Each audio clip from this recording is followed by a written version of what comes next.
Notre horizon, c'est de construire une société où il n'y a plus d'allocation chômage, où il n'y a plus de revenus de substitution, où il n'y a plus de primes et de RSA. Et l'autre, c'est toujours cette figure de celui qui serait quelque part planqué, refusant le travail, assisté. Il faut montrer la fracture électorale, non pas pour diviser, mais pour se dire comment on va réparer ça. Rien n'est jamais parfait, il faut toujours faire plus. Alors je demande qu'on arrête les jérémiades.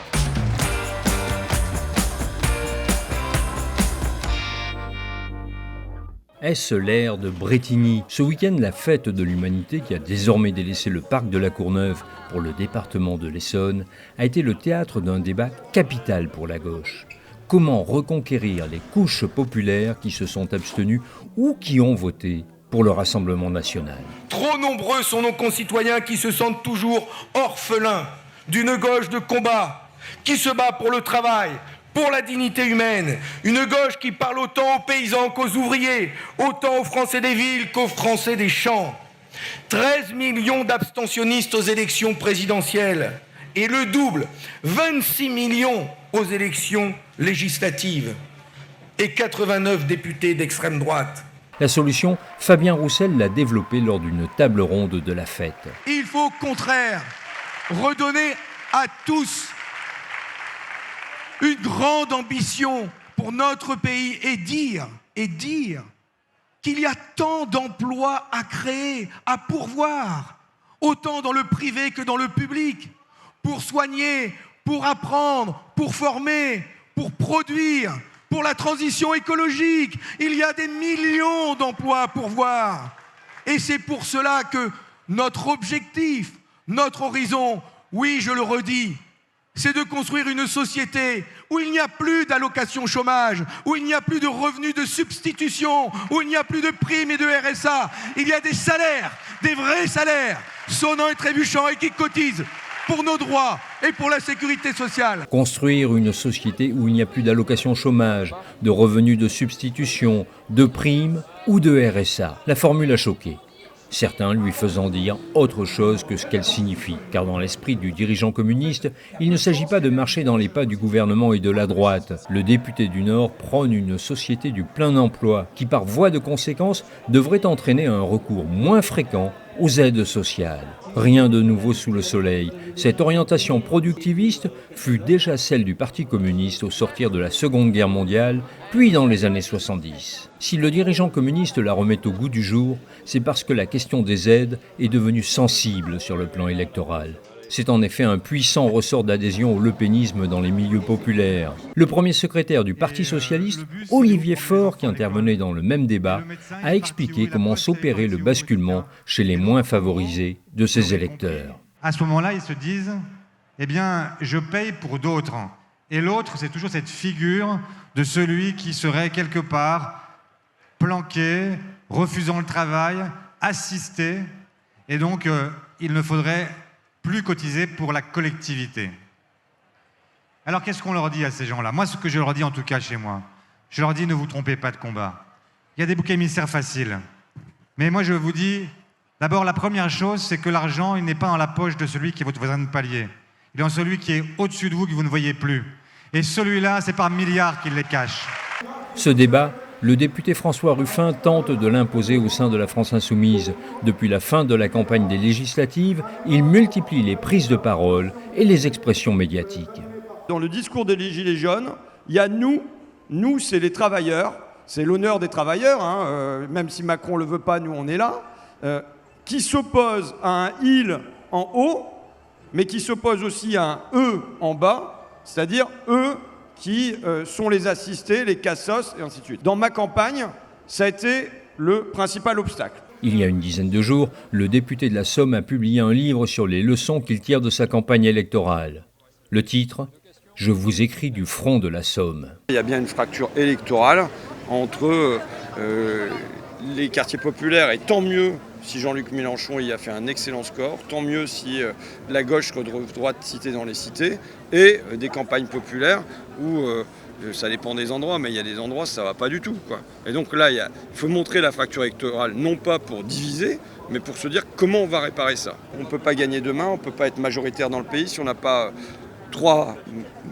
partie d'un bloc, c'est-à-dire les classes intermédiaires, les profs, pour faire bref, ou les jeunes éduqués des centres-villes. Si on n'a pas les quartiers populaires, il faut continuer, il faut réussir à les garder. Et si on n'y ajoute pas les campagnes populaires. Sur les 89 députés Rassemblement National, il y en a plus de la moitié, c'était des circonscriptions qui étaient à gauche en 2012, il y a 10 ans. Donc est-ce que là-dessus, on veut aller regagner ou pas? Ce constat agace au plus haut point Jean-Luc Mélenchon. L'ancien candidat à la présidentielle a profité de son passage à la fête de l'Humanité pour remettre les pendules à l'heure. Rien n'est jamais parfait, il faut toujours faire plus. Mais il ne faut pas se tromper. Nous sommes devenus le premier parti des chômeurs, le premier parti des précaires, le premier parti des jeunes de moins de 35 ans, le premier parti des centres urbains.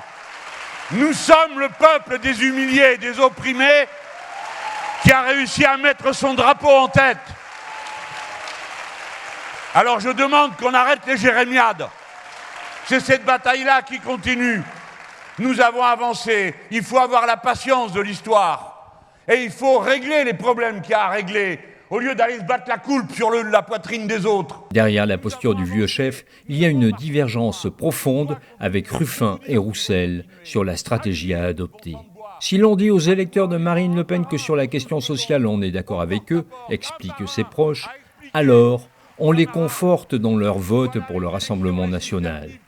Il faut au contraire cliver pour les détacher. Donc mettre en avant la question du racisme. Le but principal du fascisme, tel que les marxistes l'analysent, c'est d'interdire et d'empêcher la lutte de classe. Et la meilleure manière pour eux d'empêcher la lutte de classe, c'est de la dévier en racisme, c'est-à-dire dans la lutte contre les musulmans, contre les immigrés, contre tout ce que vous voulez, sauf la lutte de classe. Et c'est pourquoi on ne peut avancer qu'en menant dur la bataille contre le racisme et contre l'islamophobisme et contre toutes ces saloperies qui minent et divisent le peuple français et ceux qui vont voter. On ne s'étonnera pas que les relations soient plutôt fraîches entre Fabien Roussel et Jean-Luc Mélenchon. Les deux hommes se sont superbement ignorés pendant la fête. Il y a au moins 100 000 personnes dans cette fête que je n'ai pas saluées. Oh là là là là, le temps que j'ai passé. Hein? Voilà. Oui, mais si vous pensez que je suis venu ici pour me disputer avec quelqu'un, vous vous trompez. Hein? Parce que moi, je suis sympa comme gars. Vous voyez? J'aime pas les disputes. En Italie, ils ont dit que j'étais le pape de la gauche radicale. Donc je pense que j'ai été invité en tant que pape. À la différence de son homologue du Vatican, le pape du radicalisme ne semble pas connaître le pardon et encore moins la charité. Dans ce tourbillon politique, la présence de plusieurs ministres du gouvernement Borne est presque passée inaperçue. Presque parce qu'elles ont quand même déclenché quelques réactions de rejet. Gabriel Attal, ministre délégué chargé des comptes publics, était manifestement à la peine. La fête de l'Humanité, c'est de la politique, bien sûr, mais aussi de la fraternité.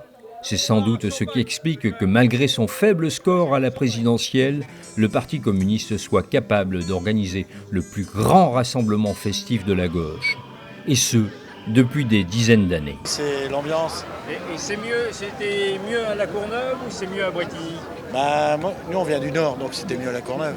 Pour découvrir, parce que c'est quand même quelque chose et j'avais jamais fait. Boire, picoler et passer du bon temps avec les copains. Il y a un peu de débat politique? Bah oui, sûrement, comme toujours. Pour les concerts qu'il y aura tout à l'heure. Ouais. Et puis après, pour tout ce qui est... On va voir les livres aussi là-bas, peut-être un peu des débats tout à l'heure. Et... Profiter un peu, une bonne ambiance, c'est très chouette. Voilà, puis c'est vraiment un esprit très ouvert. On peut parler vraiment avec tout le monde. Plaisir et surtout pour l'engagement humain. Très important pour nous, à nos yeux. Dans cette période de crise, il faut se révéler, être solidaire. Pour kiffer, pour être là avec d'autres gens qui sont comme nous. Hein, c'est une grande famille finalement, la fête de l'UMA, et du coup on est très content d'être ici. Voilà. Et malgré la pluie, on s'en fout de la pluie, franchement, ça rend l'aventure encore plus drôle et marrante, c'est trop bien. Seul ombre au tableau, ce stand, celui de la République populaire de Chine, démocratie bien connue. J'ai tenté de m'entretenir avec un responsable. Mais, m'a-t-on indiqué, personne n'était habilité à me répondre. Dommage. Entre les Ouïghours, les libertés démocratiques, la pandémie et Taïwan, les sujets de conversation ne manquaient pas. Fabien Roussel devrait songer à faire un peu de ménage dans les stands l'année prochaine. L'engagement démocratique de ses militants ne mérite pas cette insulte.